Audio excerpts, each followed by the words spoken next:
जना लिंग पर हमनी के जल चढ़ाई से लिंग पर जल चढ़ाई से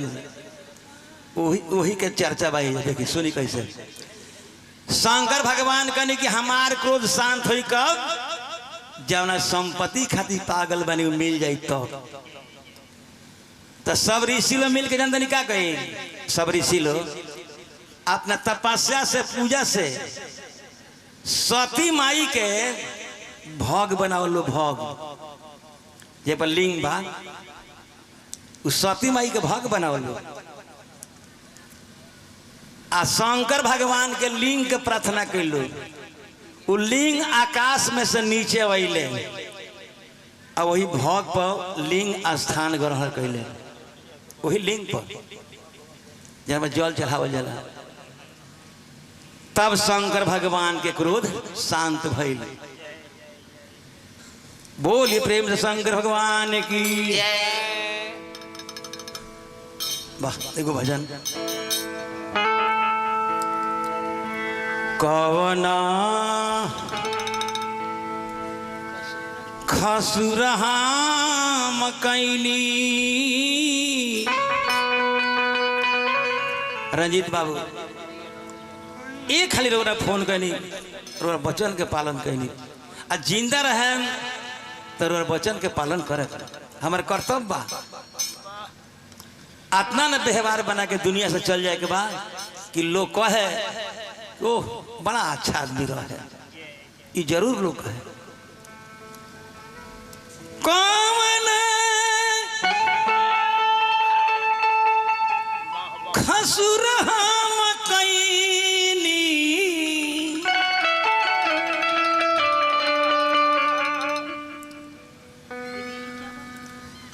बिरिजवा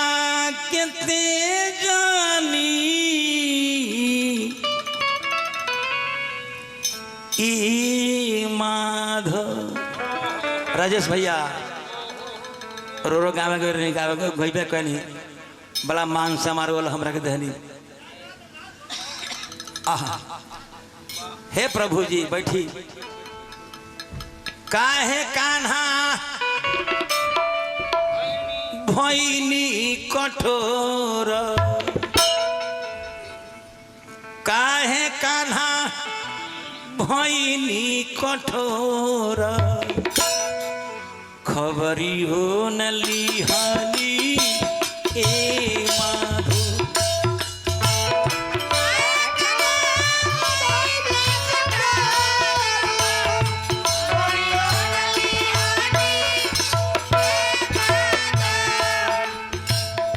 काहे कान्हा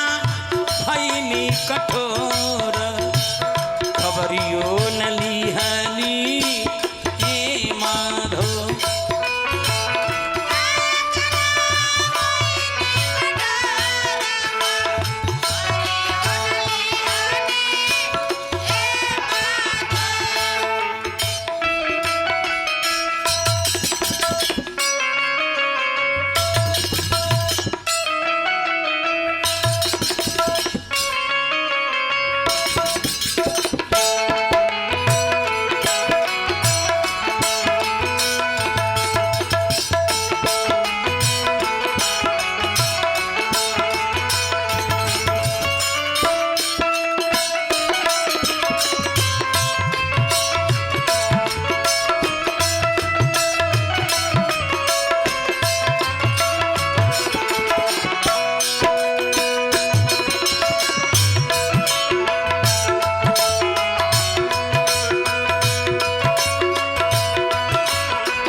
सखी लोग कहता भैया प्रणाम कर दे बोलो हमरा के बहुत मान सम्मान देतनी कि हम कहियो ना भूलाए लक्ष्मी माई के कृपा हुई और समिति सदा के लिए बरकरार रही जुग जुग हम माई से प्रार्थना करें रहीती में जल के मछरिया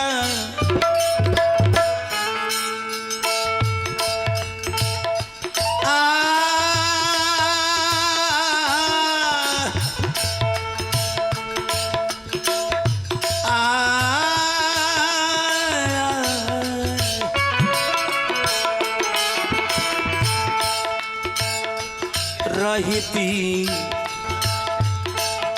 रहती ए प्रभु जी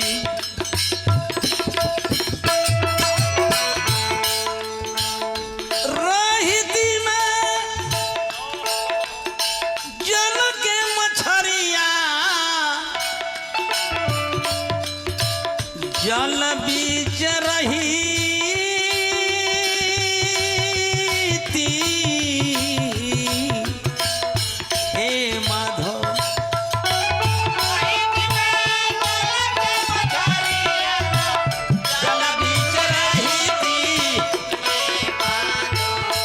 देखिनु वैशाली जिला से बड़ा हमरा लगाव रहला।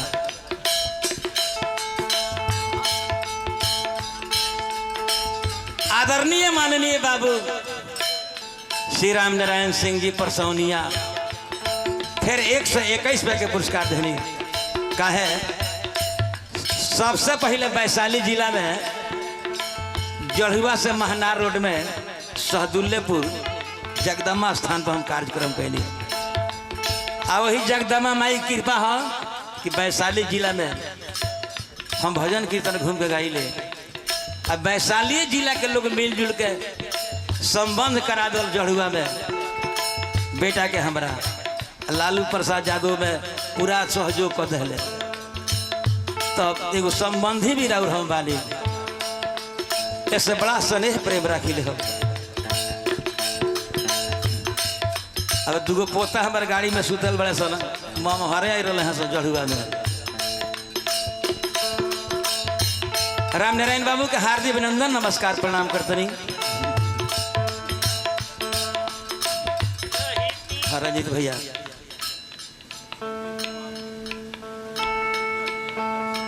अच्छा हाय देखी हर एक अमीर गरीब पूरा समाज के मान सम्मान देवे वाला सबके साथ कंधा में कंधा मिला के चले वाला गुदरी के अध्यक्ष महोदय संजीव बाबू, गुदरी के सचिव महोदय आदरणीय माननीय श्री संजीव बाबू देखिए 500 रुपये के पुरस्कार दिले संजीव बाबू सचिव महोदय। हम लक्ष्मी माई से प्रार्थना हे लक्ष्मी माता इतना आशीर्वाद दी हमारे संजीव बाबू एहू से आगे अगला पद का अधिकारी बनी। हे लक्ष्मी मैया आशीर्वाद दे। हम भैया के चरण के गोड़ लागत नहीं।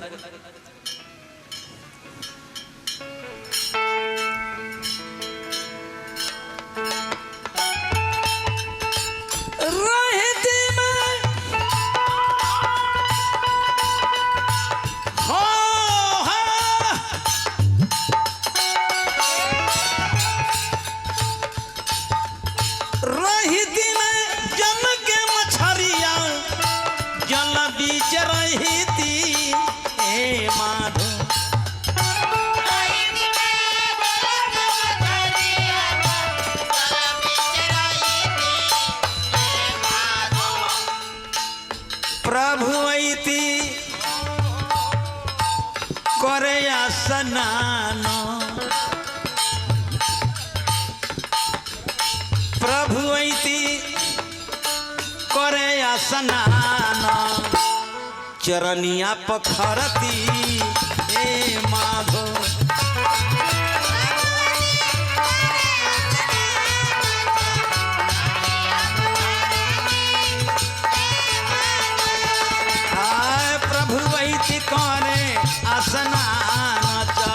रनिया पथरती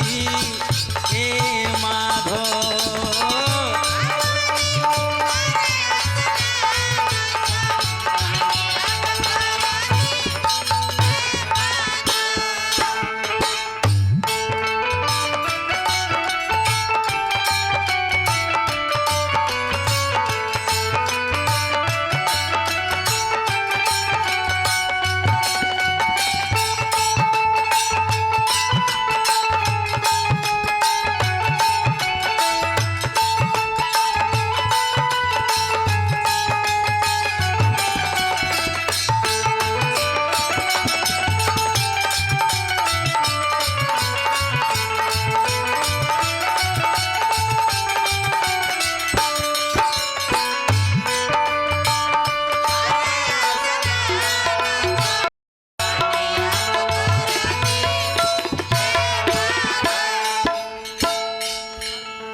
हेलो हेलो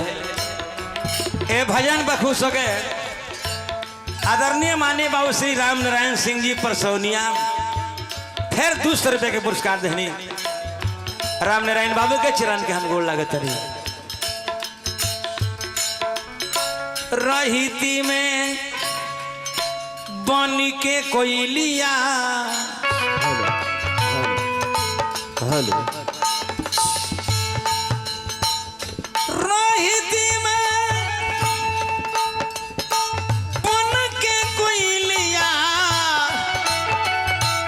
बन बीच रहीती ए माधो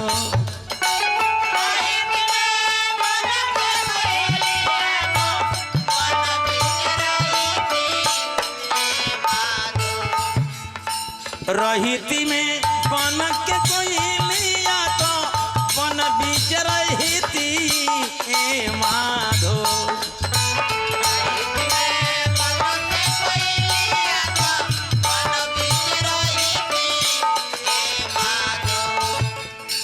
प्रभु ऐती खेलने शिकार प्रभु ऐती खेलने शिकार सब दिया सुनैती ये माधो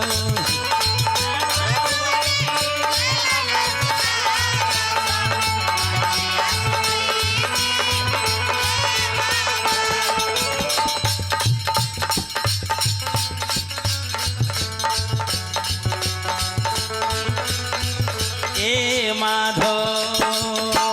प्रभु ऐती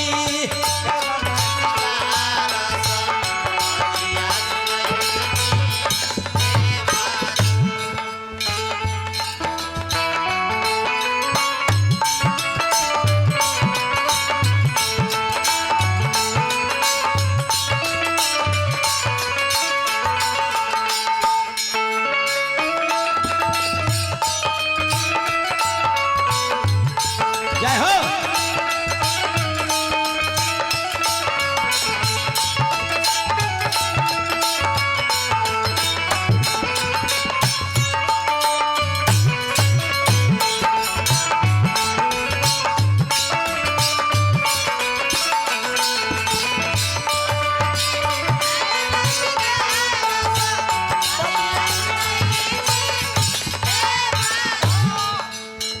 रहीती में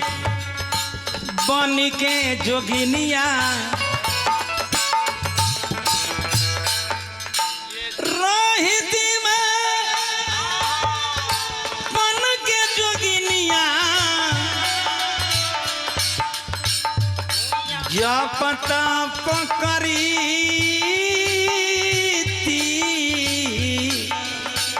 हे माधो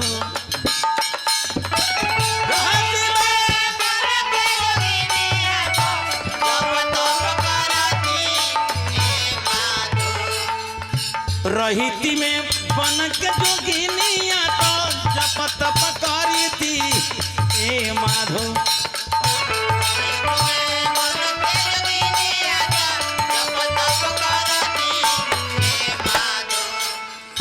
जोगवा से प्रभु के रिझैती जोगवा से प्रभु के रिझैती तलालसा पुरैती ये माधो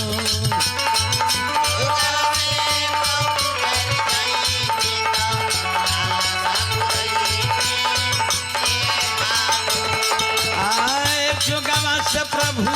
के रिझैती ललसा पुरैती हे